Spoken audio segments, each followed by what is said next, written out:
Sometimes they come back. Jim Norman's wife had been waiting for him since 2, and when she saw the car pull up in front of their apartment building, she came out to meet him.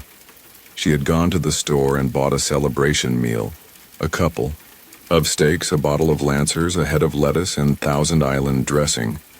Now, watching him get out of the car, she found herself hoping with some desperation, and not for the first time that day, that there was going to be something to celebrate. He came up the walk, holding his new briefcase in one hand and 4 texts in the other. She could see the title of the top one, Introduction to Grammar. She put her hands on his shoulder and asked, "How did it go?" And he smiled. But that night he had the old dream for the first time in a very long time, and woke up sweating, with a scream behind his lips. His interview had been conducted by the principal of Harold Davis High School and the head of the English department. The subject of his breakdown had come up. He had expected it would. The principal, a bald and cadaverous man named Fenton, had leaned back and looked at the ceiling. Simmons, the English head, lit his pipe. "I was under a great deal of pressure at the time," Jim Norman said. His fingers wanted to twist about in his lap, but he wouldn't let them. "I think we understand that," Fenton said, smiling. "And while we have no desire to pry, I'm sure we'd all agree that teaching is a pressure occupation, especially at the high school level. You're on stage 5 periods out of 7, and you're playing to the toughest audience in the world.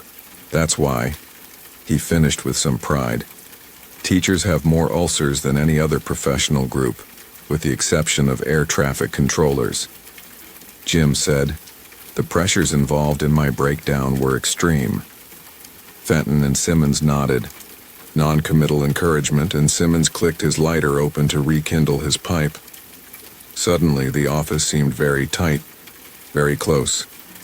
Jim had the queer sensation that someone had just turned on a heat lamp over the back of his neck.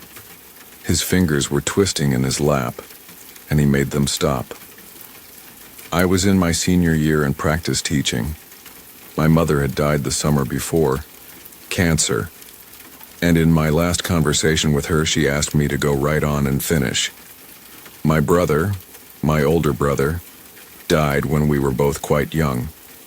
He had been planning to teach, and she thought—" He could see from their eyes that he was wandering and thought, "God, I'm making a botch of this. I did as she asked," he said, leaving the tangled relationship of his mother and his brother Wayne, poor, murdered Wayne, and himself behind. During the second week of my intern teaching, my fiancée was involved in a hit-and-run accident. She was the hit part of it. Some kid in a hot rod. They never caught him." Simmons made a soft noise of encouragement. I went on.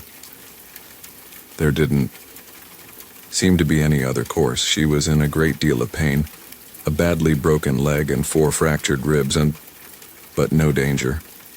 I don't think I really knew the pressure I was under. Careful now. This is where the ground slopes away. I interned at Center Street Vocational Trades High," Jim said. "Garden spot of the city," Fenton said.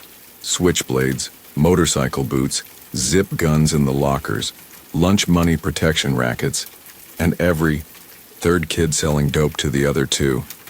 I know about trades." "There was a kid named Mac Zimmerman," Jim said. "Sensitive boy. Played the guitar. I had him in a composition class and he had talent. I came in one morning and 2 boys were holding him while a 3rd smashed his Yamaha guitar against the radiator. Zimmerman was screaming. I yelled for them to stop and give me the guitar. I started for them and someone slugged me." Jim shrugged. "That was it. I had a breakdown. No screaming memes or crouching in the corner. I just couldn't go back. When I got near trades, my chest would tighten up. I couldn't breathe right. I got cold sweat." "That happens to me too," Fenton said amiably. "I went into analysis, a community therapy deal. I couldn't afford a psychiatrist. It did me good. Sally and I are married. She has a slight limp and a scar, but otherwise good as new." He looked at them squarely. I guess you could say the same for me. Fenton said, You actually finished your practice teaching requirement at Cortez High School, I believe. That's no bed of roses either, Simmons said. I wanted a hard school, Jim said. I swapped with another guy to get Cortez. A's from your supervisor and critic teacher, Fenton commented. Yes. And a 4-year average of 3.88, damn close to straight A's. I enjoyed my college work. Fenton and Simmons glanced at each other, then stood up. Jim got up. We'll be in touch, Mr. Norman, Fenton said. We do have a few more applicants to interview. Yes, of course. But speaking for myself, I'm impressed by your academic records and personal candor. It's nice of you to say so. Sim, perhaps Mr. Norman would like a coffee before he goes. They shook hands. In the hall, Simmons said, I think you've got the job if you want it. That's off the record, of course. Jim nodded. He had left a lot off the record himself. Davis High was a forbidding rock pile that housed a remarkably modern plant. The science wing alone had been funded at $1.5 million in last year's budget. The classrooms, which still held the ghosts of the WPA workers who had built them, and the post-war kids who had first used them, were furnished with modern desks and soft glare blackboards. The students were clean, well-dressed, vivacious, affluent. 6 out of 10 seniors owned their own cars. All in all, a good school. A fine school to teach in during the sicky 70s. It made Center Street vocational trades look like darkest Africa. But after the kids were gone, something old and brooding seemed to settle over the halls and whisper in the empty rooms. Some black, noxious beast, never quite in view. Sometimes, as he walked down the Wing 4 corridor towards the parking lot, with his new briefcase in one hand, Jim Norman thought he could almost hear it breathing. He had the dream again near the end of October, and that time he did scream. He clawed his way into waking reality to find Sally sitting up in bed beside him, holding his shoulder. His heart was thudding heavily. God, he said, and scrubbed, a hand across his face. Are you all right? Sure, I yelled, didn't I? Boy, did you, nightmare. Yes. Something from when those boys broke that fellow's guitar? No, he said. Much older than that. Sometimes it comes back, that's all. No sweat. Back. Are you sure? Yes. Do you want a glass of milk? Her eyes were dark with concern. He kissed her shoulder. No. Go to sleep. She turned off the light and he lay there looking into the darkness. He had a good schedule for the new teacher on the staff. Period 1 was free. 2 and 3 were freshman comp. 1 group dull, 1 kind of fun. Period 4 was his best class. American Lit with college-bound seniors who got a kick out of bashing the old masters around for a period each day.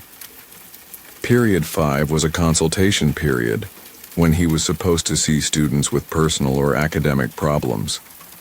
There were very few who seemed to have either, or who wanted to discuss them with him. And he spent most of those periods with a good novel.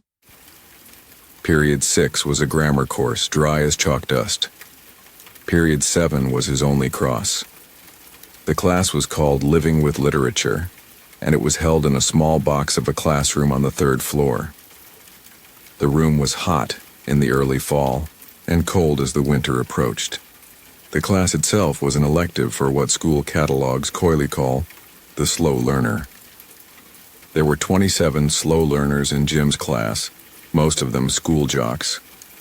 The kindest thing you could accuse them of would be disinterest, and some of them had a streak of outright malevolence.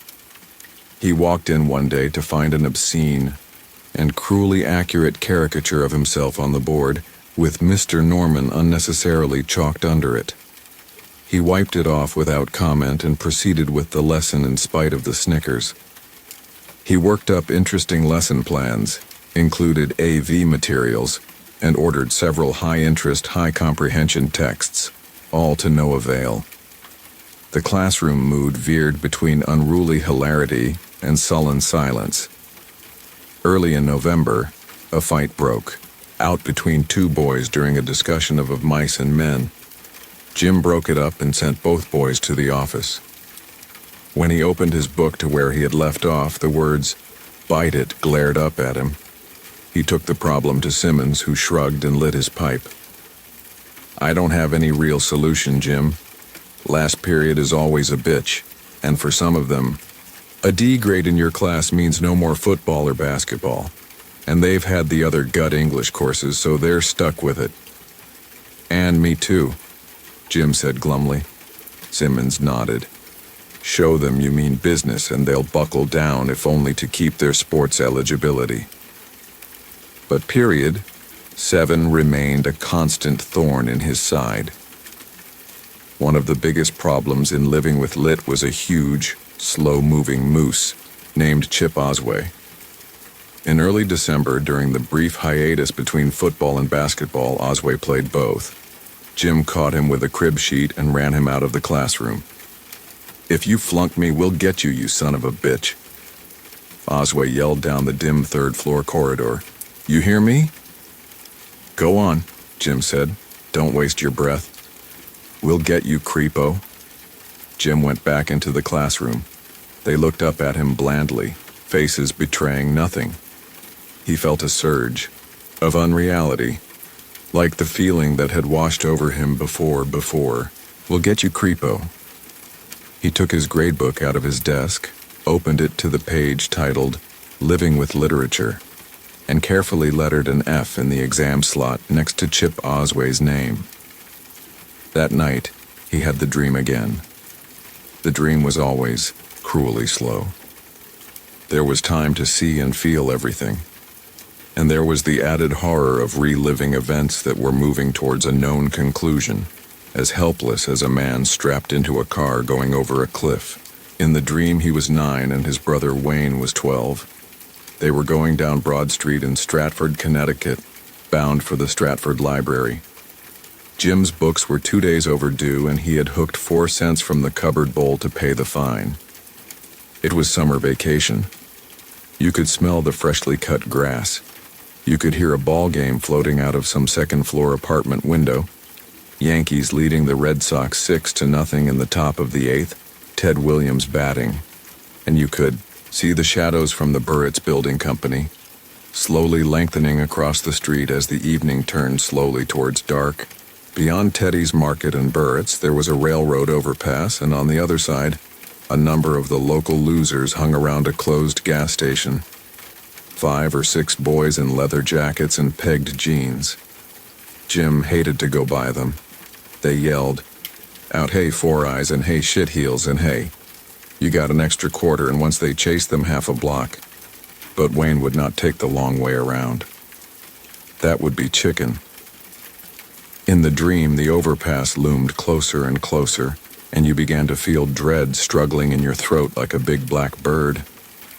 You saw everything. The Burritt's neon sign, just starting to stutter on and off. The flakes of rust on the green overpass. The glitter of broken glass in the cinders of the railroad bed. A broken bike rim in the gutter.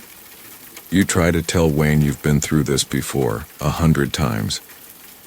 The local losers aren't hanging around the gas station this time. They're hidden in the shadows under the trestle. But it won't come out. You're helpless. Then you're underneath.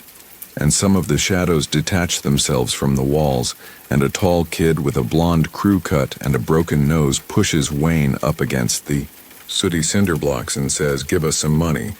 Let me alone." You try to run, but a fat guy with greasy black hair grabs you and throws you against the wall next to your brother. His left eyelid is uttering up and down nervously, and he says, "Come on, kid. How much you got?" Four cents. You fucking liar. Wayne tries to twist free, and a guy with odd orange-colored hair helps the blonde one to hold him. The guy with the jittery eyelid suddenly bashes you one in the mouth. You feel a sudden heaviness in your groin, and a dark patch appears on your jeans. "Look, Vinny," he wet himself. Wayne's struggles become frenzied, and he almost, not quite, gets free. Another guy wearing black chinos and a white t-shirt throws him back. There is a small strawberry birthmark on his chin. The stone throat of the overpass is beginning to tremble. The metal girders pick up a thrumming vibration. Train coming. Someone strikes the books out of your hands, and the kid with the birthmark on his chin kicks them into the gutter. Wayne suddenly kicks out with his right foot, and it connects with the crotch of the kid with the jittery face. He screams, "Vinny, he's getting away." The kid with the jittery face is screaming about his nuts, but even his howls are lost in the gathering, shaking roar of the approaching train. Then it is over them, and its noise fills the world. Light flashes on switchblades.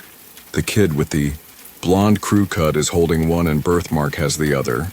You can't hear Wayne, but his words are in the shape of his lips. "Run, Jimmy, run." You slip to your knees and the hands holding you are gone, and you skitter between a pair of legs like a frog. A hand slaps down on your back, groping for purchase, and gets none. Then you are running back the way you came with all of the horrible sludgy slowness of dreams. You look back over your shoulder and see he woke in the dark, Sally sleeping peacefully beside him.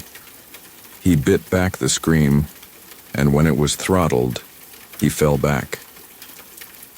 When he had looked back into the yawning darkness of the overpass, he had seen the blonde kid and the birthmarked kid drive their knives into his brother, blondies below the breastbone and birthmarks directly into his brother's groin.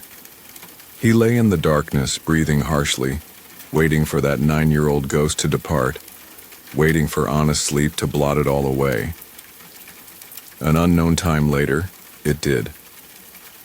The Christmas vacation and semester break were combined in the city's school district, and the holiday was almost a month long.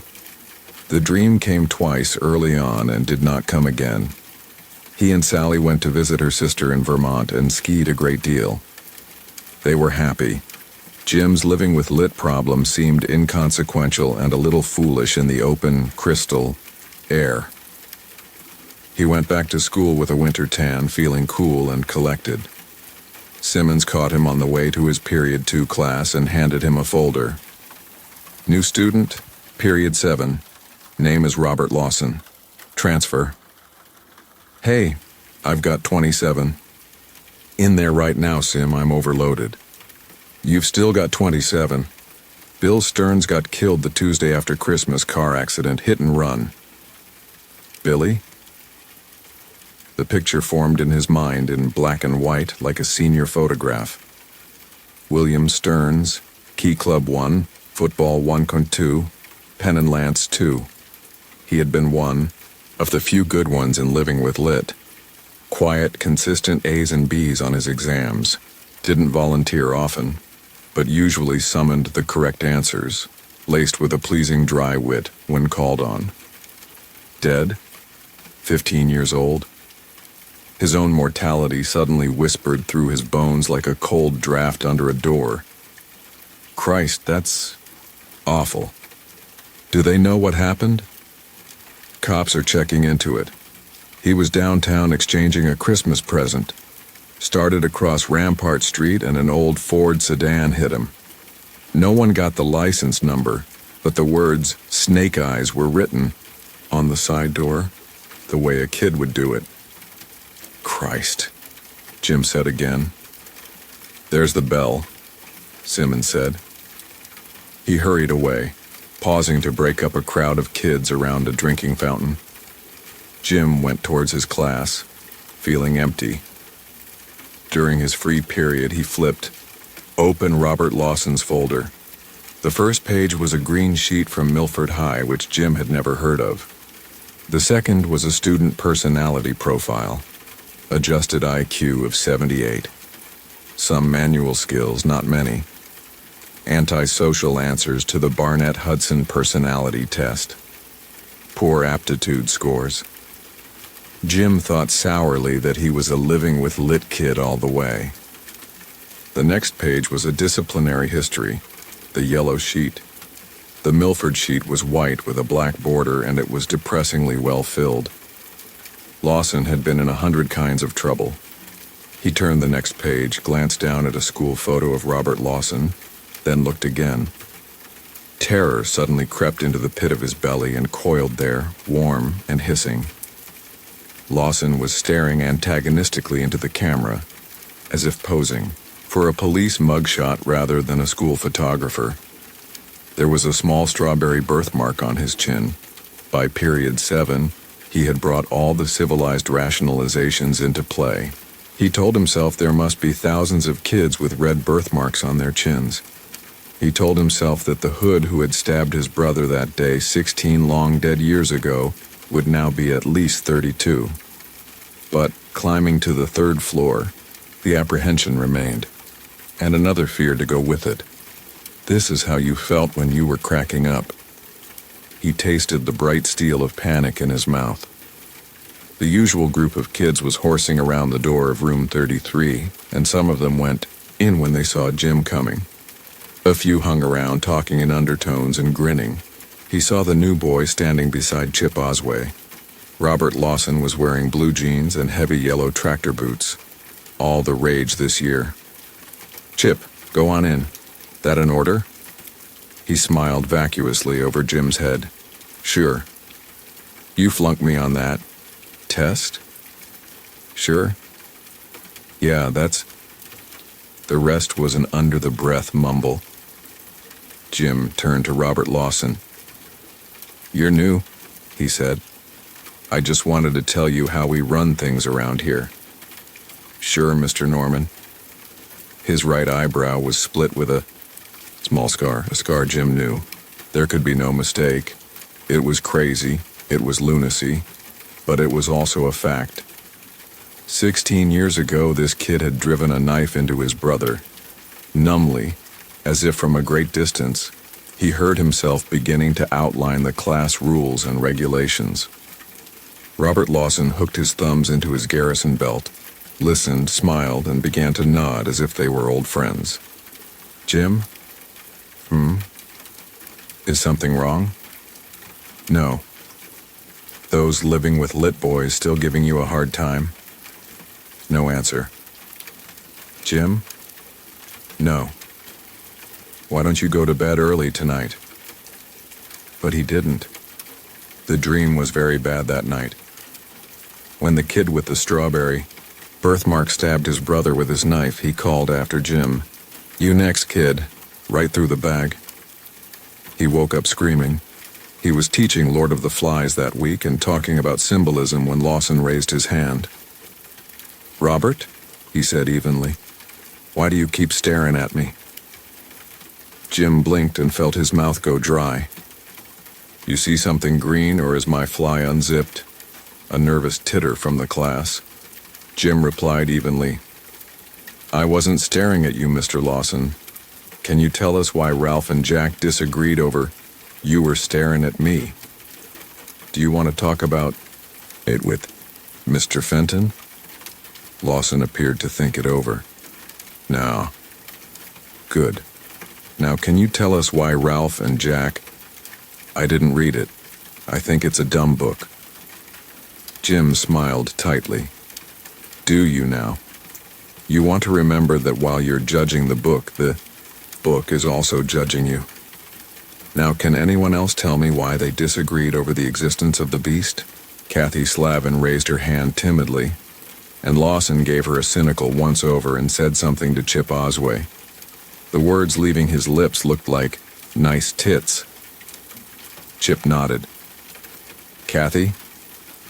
Isn't it because Jack wanted to hunt the beast?" "Good." He turned and began to write on the board. At the instant his back was turned, a grapefruit smashed against the board beside his head. He jerked backward and wheeled around. Some class members laughed, but Osway and Lawson only looked at Jim innocently. Jim stooped and picked up the grapefruit. "Someone," he said, looking towards the back of the room, "ought to have this jammed down his goddamn throat." Kathy Slavin gasped. He tossed the grapefruit in the wastebasket and turned back to the blackboard. He opened the morning paper, sipping his coffee, and saw the headline about halfway down. "God," he said, splitting his wife's easy flow of morning chatter. His belly felt suddenly filled with splinters. Teenage girl falls to her death. Catherine. Slavin, a 17-year-old junior at Harold Davis High School, either fell or was pushed from the roof of her downtown apartment house early yesterday evening. The girl, who kept a pigeon coop on the roof, had gone up with a sack of feed, according to her mother. Police said an unidentified woman in a neighboring development had seen 3 boys running across the roof at 6:45 p.m., just minutes after. The girl's body, continued page 3. Jim, was she one of yours? But he could only look at her mutely. 2 weeks later, Simmons met him in the hall after the lunch bell with a folder in his hand, and Jim felt a terrible sinking in his belly. "New student," he said flatly to Simmons. "Living with Lit." Sim's eyebrows went up. "How did you know that?" Jim shrugged and held his hand out for the folder. "Got to run," Simmons said. "Department heads are meeting on course evaluations. You look a little run down. Feeling okay?" "That's right, a little run down. Like Billy Stearns." "Sure," he said. "That's the stuff," Simmons said, and clapped him on the back. When he was gone, Jim opened the folder to the picture, wincing in advance like man about to be hit. But the face wasn't instantly familiar. Just a kid's face. Maybe he'd seen it before, maybe not. The kid, David Garcia, was a hulking, dark-haired boy with rather negroid lips and dark, slumbering eyes. The yellow sheet said he was also from Milford High, and that he had spent 2 years in Granville Reformatory. Car theft. Jim closed the folder with hands that trembled slightly. "Sally?" She looked up from her ironing. He had been staring at a TV basketball game without really seeing it. "Nothing," he said. "Forgot what I was going to say. Must have been a lie." He smiled mechanically and looked at the TV again. It had been on the tip of his tongue to spill everything. But how could he? It was worse than crazy. Where would you start? The dream? The breakdown? The appearance of Robert Lawson? No. With Wayne, your brother. But he had never told anyone about that, not even in analysis. His thoughts turned to David Garcia and the dreamy terror that had washed over him when they had looked at each other in the hall. Of course, he had only looked vaguely familiar in the picture. Pictures don't move or twitch. Garcia had been standing with Lawson and Chip Osway, and when he looked up and saw Jim Norman, he smiled, and his eyelid began to jitter up and down, and voices spoke in Jim's mind with unearthly clarity. "Come on, kid, how much you got?" "F a 4 cents, you fucking liar. Look, Vinny," he wet himself. "Jim, did you say something?" No. But he wasn't sure if he had or not. He was getting very scared. One day after school in early February, there was a knock on the teacher's room door, and when Jim opened it, Chip Osway stood there. He looked frightened. Jim was alone. It was 10 after 4, and the last of the teachers had gone home an hour before. He was correcting a batch of American lit themes. "Chip?" he said evenly. Chip shuffled his feet. "Can I talk to you for a minute, Mr. Norman?" "Sure, but if it's about that test, you're wasting your..." "It's not about that. Can I smoke in here?" "Go ahead." He lit his cigarette with a hand that trembled slightly. He didn't speak for perhaps as long as a minute. It seemed that he couldn't. His lips twitched, his hands came together, and his eyes slitted as if some inner self was struggling to find expression. He suddenly burst out, "If they do it, I want you to know I wasn't in on it. I don't like those guys, they're creeps." "What guys, Chip?" "Lawson and that Garcia creep." "Are they planning to get me?" The old dreamy terror was on him, and he knew the answer. "I liked them at first," Chip said. "We went out and had a few beers. I started bitching about you and that test. About how I was gonna get you, but that was just talk, I swear it. What happened? They took me right up on it. Asked what time you left school, what kind of car you drove, all that stuff. I said, what have you got against him? And Garcia said they knew you a long time ago. Hey, are you all right? The cigarette, he said thickly. Haven't ever got used to the smoke. Chip ground it out. I asked them when they knew you, and Bob Lawson said I was still pissing my ditties then, but they're 17 the same as me. Then what? Well, Garcia leans over the table and says you can't want to get him very bad if you don't even know when he leaves the fucking school. What was you gonna do? So I says I was gonna matchstick your tires and leave you with 4 flats. He looked at Jim with pleading eyes. I wasn't even gonna do that. I said it because you were scared? Jim asked quietly. Yeah, and I'm still scared. What did they think of your idea? Chip shuddered. Bob Lawson says, is that what you was gonna do? You cheap prick? And I said, trying to be tough, what was you gonna do, off him? And Garcia, his eyelid starts to go up and down. He takes something out of his pocket and clicked it open, and it's a switch knife.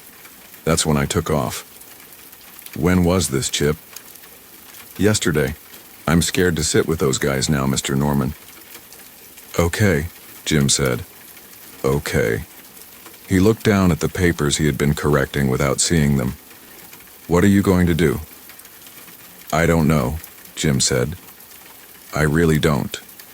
On Monday morning, he still didn't know.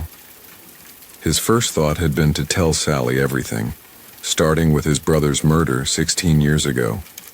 But it was impossible. She would be sympathetic but frightened and unbelieving. Simmons? Also impossible. Simmons would think he was mad. And maybe he was.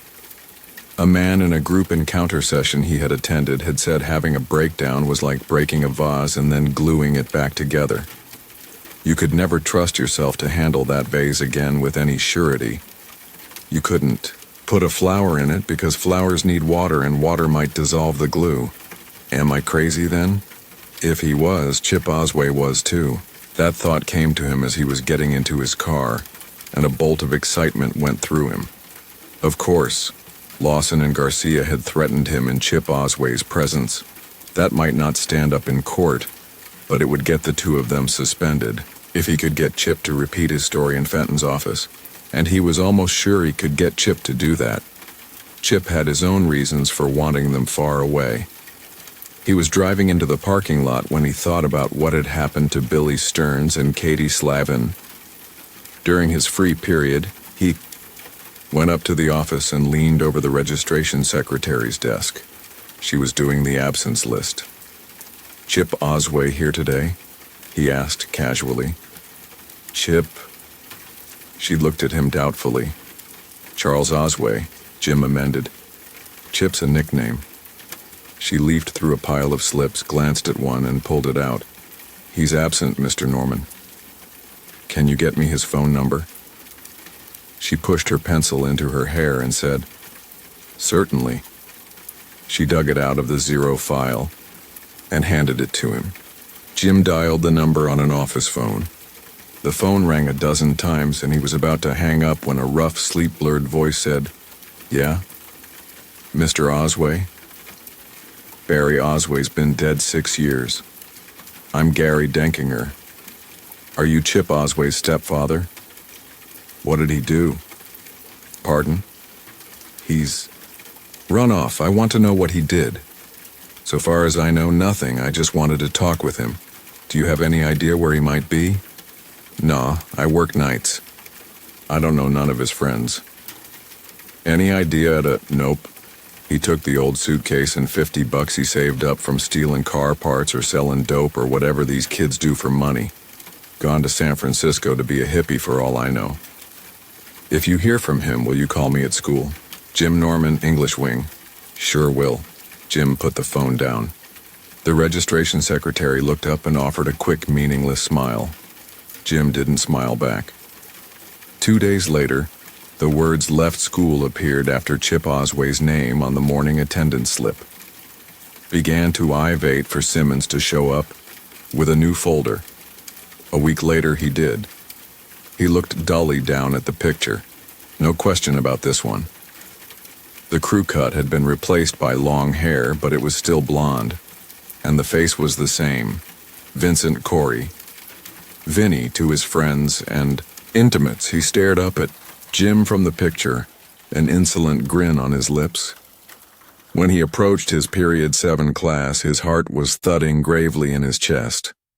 Lawson and Garcia and Vinny Corey were standing by the bulletin board outside the door. They all straightened when he came towards them. Vinny smiled his insolent smile, but his eyes were as cold and dead as ice floes. "You must be Mr. Norman." "Hi, Norm." Lawson and Garcia tittered. "I'm Mr. Norman," Jim said, ignoring the hand that Vinny had put out. "You'll remember that?" "Sure, I'll remember it. How's your brother?" Jim froze. He felt his bladder loosen, and as if from far away, from down a long corridor somewhere in his cranium, he heard a ghostly voice. "Look, Vinny," he wet himself. "What do you know about my brother?" he asked thickly. "Nothing," Vinny said. "Nothing much." They smiled at him with their empty, dangerous smiles. The bell rang and they sauntered inside. Drugstore phone booth, 10 o'clock that night. "Operator, I want to call the police station. In Stratford, Connecticut." "No, I don't know the number." Clickings on the line. Conferences. The policeman had been Mr. Nell. In those days he had been white-haired, perhaps in his mid-50s. Hard to tell when you were just a kid. Their father was dead, and somehow Mr. Nell had known that. "Call me Mr. Nell, boys." Jim and his brother met at lunchtime every day, and they went into the Stratford diner to eat their bag lunches. Mom gave them each a nickel to buy milk. That was before school milk programs started. And sometimes Mr. Nell would come in, his leather belt creaking with the weight of his belly and his .38 revolver, and buy them each a pie. I emoed. "Where were you when they stabbed my brother, Mr. Nell?" A connection was made. The phone rang once. Stratford Police. "Hello, my name is James Norman, officer. I'm calling long distance." He named the city. "I want to know if you can give me a line on a man who would have been on the force around 1957. "Hold the line a moment, Mr. Norman." A pause, then a new voice. "I'm Sergeant Morton Livingston, Mr. Norman. Who are you trying to locate?" "Well," Jim said, "us kids just called him Mr. Nell, does that?" "Hell, yes." "Don Nell's retired now. He's 73 or 4. "Does he still live in Stratford?" "Yes, over on Barnum Avenue. Would you like the address?" "And the phone number if you have it." "Okay, did you know Don?" "He used to buy my brother and me apple pie a la mode down at the Stratford diner." "Christ, that's been gone 10 years, wait a minute." He came back on the phone and read an address and a phone number. Jim jotted them down, thanked Livingston, and hung up. He dialed 0 again, gave the number and waited. When the phone began to ring, a sudden hot tension filled him and he leaned forward, turning instinctively away from the drugstore soda fountain, although there was no one there but a plump teenage girl reading a magazine. The phone was picked up and a rich masculine voice, sounding not at all old, said, "Hello?" That single word set off a dusty chain reaction of memories and emotions, as startling as the Pavlovian reaction that can be set off by hearing an old record on the radio. "Mr. Nell? Donald Nell?" "Yes." "My name is James Norman, Mr. Nell. Do you remember me by any chance?" "Yes," the voice responded immediately. "Pie a la mode. Your brother was killed. Knifed. A shame. He was a lovely boy." Jim collapsed against one of the booth's glass walls. The tension's sudden departure left him as weak as a stuffed toy. He found himself on the verge of spilling everything, and he bit the urge back desperately. "Mr. Nell, those boys were never caught." "No," Nell said. "We did have suspects. As I recall, we had a lineup at a Bridgeport police station." "Were those suspects identified to me by name?" "No. The procedure at a police show-up was to address the participants by number. What's your interest in this now, Mr. Norman?" "Let me throw some names at you," Jim said. "I want to know if they ring a bell in connection with the case." "Son, I wouldn't." "You might," Jim said, beginning to feel a trifle desperate. "Robert Lawson, David Garcia, Vincent Corey. Do any of those?" "Corey," Mr. Nell said flatly. "I remember him. Vinny the Viper. Yes, we had him up on that. His mother alibied him.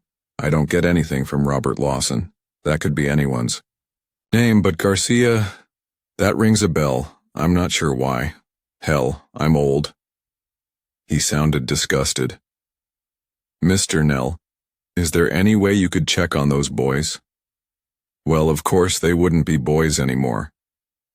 "Oh, yeah?" "Listen, Jimmy. Has one of those boys popped up and started harassing you?" "I don't know. Some strange things have been happening. Things connected with the stabbing of my brother." "What things?" "Mr. Nell, I can't tell you. You'd think I was crazy." His reply, quick, firm, interested. "Are you?" Jim paused. "No," he said. "Okay.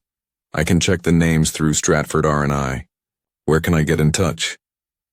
Jim gave his home number. "You'd be most likely to catch me on Tuesday night." He was in almost every night, but on Tuesday evenings Sally went to her pottery class. "What are you doing these days, Jimmy?" "Teaching school." "Good. This might take a few days, you know. I'm retired now." "You sound just the same." "Ah, but if you could see me." He chuckled. "Do you still like a good piece of pie a la mode, Jimmy?" "Sure," Jim said. It was a lie. He hated pie a la mode. "I'm glad to hear that. Well, if there's nothing else, There is one more thing. Is there a Milford High in Stratford?" "Not that I know of." "That's what Only thing name of Milford around here is Milford Cemetery out on the Ash Heights Road, and no one ever graduated from there." He chuckled dryly, and to Jim's ears it sounded like the sudden rattle of bones in a pit. "Thank you," he heard himself saying. "Goodbye." Mr. Nell was gone. The operator asked him to deposit 60 cents, and he put it in automatically. He turned and stared into a horrid, squashed face plastered up against the glass. Framed in two spread hands, the splayed fingers flattened white against the glass, as was the tip of the nose. It was Vinny grinning at him. Jim screamed. Class again. Living with Lit was doing a composition, and most of them were bent sweatily over their papers, putting their thoughts grimly down on the page, as if chopping wood. All but 3. Robert Lawson, sitting in Billy Steam's seat. David Garcia and Kathy Slavin's. Vinny Corey and Chip Osway's. They sat with their blank papers in front of them, watching him. A moment before the bell, Jim said softly, "I want to talk to you for a minute after class, Mr. Corey." "Sure, Norm." Lawson and Garcia tittered noisily, but the rest of the class did not. When the bell rang, they passed in their papers and fairly bolted through the door. Lawson and Garcia lingered, and Jim felt his belly tighten. "Is it going to be now?" Then Lawson nodded at Vinny. "See you later." "Yeah." They left. Lawson closed the door, and from behind the frosted glass, David Garcia suddenly yelled hoarsely, "Norm eats it." Vinny looked at the door, then back at Jim. He smiled. He said, "I was wondering if you'd ever get down to it." "Really?" Jim said. Scared you the other night in the phone booth, right, Dad? No one says Dad anymore, Vinny. It's not cool. Like cool's not cool. It's as dead as Buddy Holly. I talk the way I want, Vinny said. Where's the other one? The guy with the funny red hair. Split, man. But under his studied unconcern, Jim sensed a wariness. He's alive, isn't he? That's why he's not here. He's alive and he's 32 or 3, the way you would be if bleach was always a drag. He's nothing. Vinny sat up behind his desk and put his hands down flat on the old graffiti. His eyes glittered. Man, I remember you at that lineup. You looked ready to piss your little old corduroy pants. I seen you looking at me and Davy. I put the hex on you. I suppose you did, Jim said. You gave me 16 years of bad dreams. Wasn't that enough? Why now? Why me? Vinny looked puzzled and then smiled again. Because you're unfinished business, man. You gotta be cleaned up. Where were you? Jim asked. Before. Vinny's lips thinned. We ain't talking about that. Dig? They dug you a hole, didn't they, Vinny? 6 feet deep. Right in the Milford Cemetery. 6 feet of... You shut up. He was on his feet.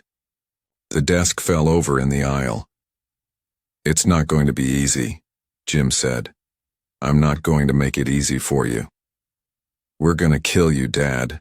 You'll find out about that hole. Get out of here. Maybe that little wifey of yours, too.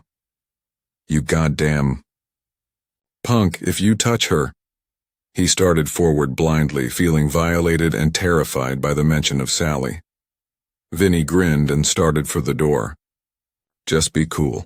Cool as a fool. He tittered. If you touch my wife, I'll kill you. Vinny's grin widened. Kill me? Man, I thought you knew. I'm already dead. He left. His footfalls echoed in the corridor for a long time. What are you reading, hun? Jim held the binding of the book Raising Demons out for her to read.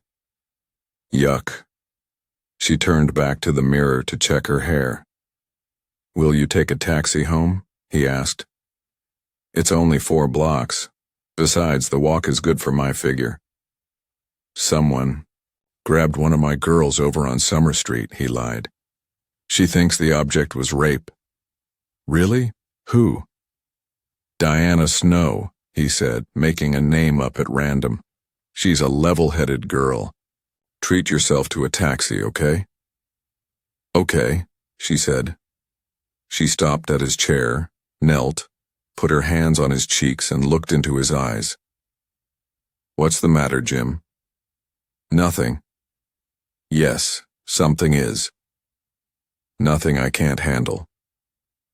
Is it something about your brother? A draft of terror blew over him as if an inner door had been opened. Why do you say that? You were moaning his name in your sleep last night. Wayne. Wayne, you were saying. Run, Wayne. It's nothing. But it wasn't. They both knew it. He watched her go. Mr. Nell called 8:15. You don't have to worry about those guys, he said. They're all dead. Is that so? He was holding his place in Raising Demons with his index finger as he talked. Car smash. 6 months after your brother was killed. A cop was chasing them. Frank Simon was the cop, as a matter of fact. He works out at Sikorsky now, probably makes a lot more money. And they crashed. The car left the road at more than 100 miles an hour and hit a main power pole. When they finally got the power shut off and scraped them out, they were cooked medium rare. Jim closed his eyes. You saw the report? Any description? Black 1954 Ford sedan with snake eyes written on the side. Fitting enough. They really crapped out. They had a sidekick, Mr. Nell. I don't know his name, but his nickname was Bleach. That would be Charlie Sponder, Mr. Nell said without hesitation. He bleached his hair with Clorox one time. I remember that. It went streaky white and he tried to dye it back. The streaks went orange. Do you know what he's doing now? Career Army man. Joined up in 58 or 9 after he got a local girl pregnant. Could I get in touch with him? His mother lives in Stratford. She'd know. Can you guy me her address? I won't, Jimmy. Not until you tell me what's eating you. I can't, Mr. Nell. You'd think I was crazy. Try me. I can't. All right, son. Will you? But the line was dead. You bastard, Jim said and put the phone in the cradle. It rang under his hand and he jerked away from it as if it had suddenly burned him. He looked at it, breathing heavily. It rang 3 times, 4. He picked it up, listened, closed his eyes. A cop pulled him over on his way to the hospital, then went ahead of him, siren screaming. There was a young doctor with a toothbrush mustache in the emergency room. He looked at Jim with dark, emotionless eyes. Excuse me, I'm James Norman and... I'm sorry, Mr. Norman. She died at 9:04 p.m. He was going to faint. The world went far away and swimmy, and there was a high buzzing in his ears. His eyes wandered, without purpose, seeing green-tiled walls, a wheeled stretcher glittering under the overhead fluorescence, a nurse with her cap on crooked. Time to freshen up, honey. An orderly was leaning against the wall outside emergency room number 1. Wearing dirty whites with a few drops of drying blood splattered across the front, cleaning his fingernails with a knife. The orderly looked up and grinned into Jim's eyes. The orderly was David Garcia. Jim fainted. Funeral. Like a dance in 3 acts. The house. The funeral parlor. The graveyard. Faces coming out of nowhere, whirling close, whirling off into the darkness again. Sally's mother, her eyes streaming tears behind a black veil. Her father, looking shocked and old. Simmons. Others. They introduced themselves and shook his hand. He nodded, not remembering their names.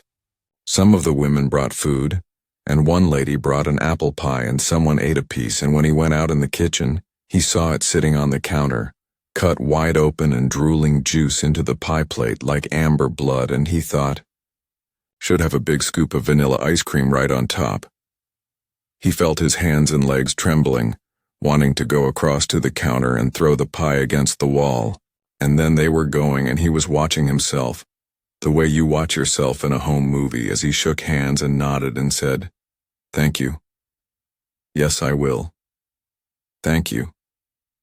I'm sure she is. Thank you."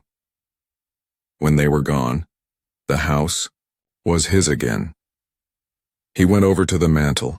It was cluttered with souvenirs of their marriage. A stuffed dog with jeweled eyes that she had won at Coney Island on their honeymoon. 2 leather folders, his diploma from BU and hers from UMass. A giant pair of styrofoam dice she had given him as a gag after he had dropped $16 in Pinky Silverstein's poker game a year or so before. A thin china cup she had bought in a Cleveland junk shop last year. In the middle of the mantel, their wedding picture. He turned it over and then sat down in his chair and looked at the blank TV set. An idea began to form behind his eyes. An hour later, the phone rang, jolting him out of a light doze. He groped for it. "You're next, Norm." "Vinny?" Man, she was like one of those clay pigeons in a shooting gallery. Wham and splatter. "I'll be at the school tonight, Vinny. Room 33. I'll leave the lights off. It'll be just like the overpass that day. I think I can even provide the train." "Just want to end it all, is that right?" "That's right," Jim said. "You be there." "Maybe." "You'll be there," Jim said, and hung up. It was almost dark when he got to the school. He parked in his usual slot, opened the back door with his pass key, and went first to the English department office on the 2nd floor. He let himself in, opened the record cabinet and began to flip through the records. He paused about halfway through the stack and took out one called Hi-Fi Sound Effects. He turned it over. The third cut on the A side was Freight Train 3.04. He put the album on top of the department's portable stereo and took Raising Demons out of his overcoat pocket. He turned to a marked passage, read something, and nodded. He turned out the lights. Room 33. He set up the stereo system, stretching the speakers to their widest separation, and then put on the Freight Train cut. The sound came swelling up out of nothing until it filled the whole room with the harsh clash of diesel engines and steel on steel. With his eyes closed, he could almost believe he was under the Broad Street trestle, driven to his knees, watching as the savage little drama worked to its inevitable conclusion. He opened his eyes, rejected the record, then reset it. He sat behind his desk and opened Raising Demons to a chapter entitled Malefic Spirits and How to Call Them. His lips moved as he read, and he paused at intervals to take objects out of his pocket and lay them on his desk. First, an old and creased Kodak of him and his brother, standing on the lawn in front of the Broad Street apartment house, where they had lived.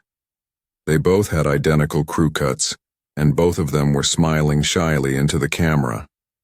Second, a small bottle of blood. He had caught a stray alley cat and slit its throat with his pocket knife. Third, the pocket knife itself. Last, a sweatband ripped from the lining of an old Little League baseball cap. Wayne's cap. Jim had kept it in secret hopes that someday he and Sally would have a son to wear it. He got up, went to the window, looked out. The parking lot was empty. He began to push the school desks towards the walls, leaving a tough circle in the middle of the room. When that was done, he got chalk from his desk drawer, and, following the diagram in the book exactly and using a yardstick, he drew a pentagram on the floor. His breath was coming harder now. He turned off the lights, gathered his objects in one hand, and began to recite. Dark Father, hear me for my soul's sake. I am one who promises sacrifice. I am one who begs a dark boon for sacrifice. I am one who seeks vengeance of the left hand. I bring blood and promise of sacrifice. He screwed the cap off the jar which had originally held peanut butter and splashed it within the pentagram. Something happened in the darkened schoolroom. It was not possible to say exactly what, but the air became heavier. There was a thickness in it that seemed to fill the throat and the belly with gray steel. The deep silence grew, swelled with something unseen. He did as the old rites instructed. Now there was a feeling in the air that reminded Jim of the time he had taken a class to visit a huge power station, a feeling that the very air was crammed with electric potential and was vibrating, and then a voice, curiously low and unpleasant, spoke to him. What do you require? He could not tell if he was actually hearing it or only thinking that he did. He spoke 2 sentences. It is a small boon. What do you offer? Jim spoke 2 words. Both, the voice whispered. Right and left. Agreed? Yes. Then give me what is mine. He opened his pocket knife, turned to his desk, laid his right hand down flat and hacked off his right index finger with 4 hard chops. Blood flew across the blotter in dark patterns. It didn't hurt at all. He brushed the finger aside and switched the pocket knife to his right hand. Cutting off the left finger was harder. His range hand felt awkward and alien with the missing finger, and the knife kept slipping. At last, with an impatient grunt, he threw the knife away, snapped the bone, and ripped the finger free. He picked them both up like breadsticks and threw them into the pentagram. There was a bright flash of light like an old-fashioned photographer's flash powder. No smoke, he noted, no smell of brimstone. What objects have you brought? A photograph, a band of cloth that has been dipped in his sweat. Sweat is precious, the voice remarked, and there was a cold greed in the tone that made Jim shiver. Give them to me. Jim threw them into the pentagram. The light flashed. It is good, the voice said. If they come, Jim said. There was no response. The voice was gone, if it had ever been there. He leaned closer to the pentagram. The picture was still there, but blackened and charred. The sweatband was gone. In the street there was a noise, faint at first, then swelling. A hot rod equipped with glass-pack mufflers, first turning onto Davis Street, then approaching. Jim sat down, listening to hear if it would go by or turn in. It turned in, footfalls on the stairs, echoing. Robert Lawson's high-pitched giggle, then someone going shh, and then Lawson's giggle again. The footfalls came closer, lost their echo, and then the glass door at the head of the stairs banged open. "You-hoo, Normie?" David Garcia called, falsetto. "You there, Normie?" Lawson whispered, and then giggled. "Vas you der see, Holly?" Vinny didn't speak, but as they advanced up the hall, Jim could see their shadows. Vinny's was the tallest, and he was holding a long object in one hand. There was a light snick of sound, and the long object became longer still. They were standing by the door, Vinny in the middle. They were all holding knives. "Here we come, man," Vinny said softly.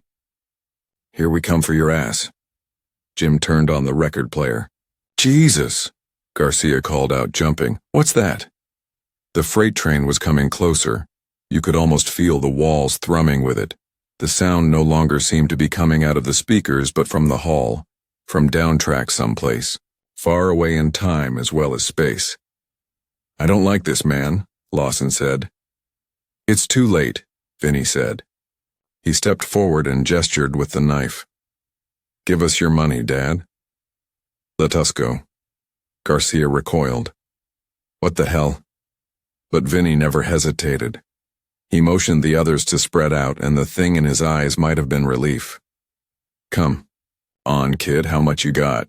Garcia asked suddenly. 4 cents, Jim said. It was true. He had picked them out of the penny jar in the bedroom.